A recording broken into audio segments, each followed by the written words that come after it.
Total Lavanya episode చుట్టూ మిమ్మల్ని damage చేయడానికి కానీ మిమ్మల్ని హట్ చేయడానికి కానీ వెనక ఎవరన్నా పెద్ద హస్తం ఉందని మీరు అనుకుంటున్నారా? నాకు ఏమీ తెలియదండి, నాకు నిజంగా ఏమీ తెలియదండి.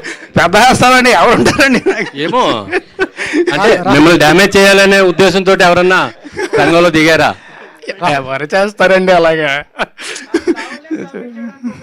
రాజతరుణ్ గారు, మీ మీద కేసు అయిన తర్వాత, మీ మీద కంప్లైంట్ వచ్చిన రోజు మీరు మాట్లాడారు, ఓకే బాగానే ఉంది. మీ మీద కేసు అయిన తర్వాత లావణ్య గారు మీ మీద చాలా ఎలిగేషన్ చేశారు. 10 సంవత్సరాలు కలిసి ఉన్నాము, అబార్షన్ చేయించారు, మీరు డబ్బులు ఇచ్చాను, నేనే హెల్ప్ చేశాను, 75 లక్షల రూపాయలు సహాయం చేశాను, ఇవన్నీ చాలా ఎలిగేషన్ చేసింది.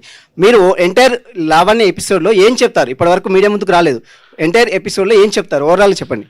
నేను ఒకటే చెప్పదలుచుకున్నాను అండి, లీగల్గా ప్రొసీడ్ అవుతున్నాను. నేను లీగల్గా ప్రొసీడ్ అవుతా. నా దగ్గర మొత్తం ప్రూఫ్స్ అన్నీ ఉన్నాయి. మీరే అన్నారు కదా ఎలిగేషన్స్ అని చెప్పి. I don't want to do allegations on anybody. నేను చేయను, నేను లీగల్గానే ప్రొసీడ్ అవుతాను. రాస్తారు ఈ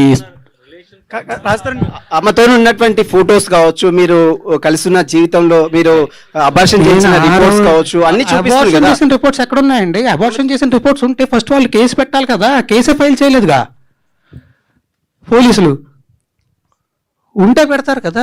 రాస్తారు. సారీ ప్లీజ్, దయచేసి టాపిక్ వెళ్ళండి, నాకు నిజంగా బాధేస్తుంది ప్లీజ్. ఇన్ని రోజులు జరుగుతుంది కదా, ఇన్ని రోజులు ఎందుకు హైడ్ అయ్యారు? లేకపోతే ఎందుకు మీరు హైదరాబాద్ లో ఉన్నారా, లేకపోతే ఎక్కడికి వెళ్ళారు? హైదరాబాద్ లోనే ఉన్నా, ఎక్కడికి వెళ్ళలేదు, హైదరాబాద్ లోనే ఉన్నా. ఆబ్వియస్లీ బాధ చేసినోడు బయటికి రావడానికి అదోలా ఉంటుంది. అంటే నీకు అంటే మీరు నేను చెప్పా కదా, అంటే మీ సెలబ్రిటీ హోదా డ్యామేజ్ అవుతుందని మీకు అనిపించలేదా? ఎందుకు సహనంతో వెయిట్ చేశారు? డ్యామేజ్ అవుతుందన్న భయంతోనే ఇన్నేళ్ళు ఆగానండి. ఓకే, ఆ హోదా డ్యామేజ్ అవుతుందన్న భయంతోనే ఇన్నేళ్ళు ఆగాను. ఓకే, లేకపోతే ఎప్పుడు బయటకు వచ్చేవాడిని కదా.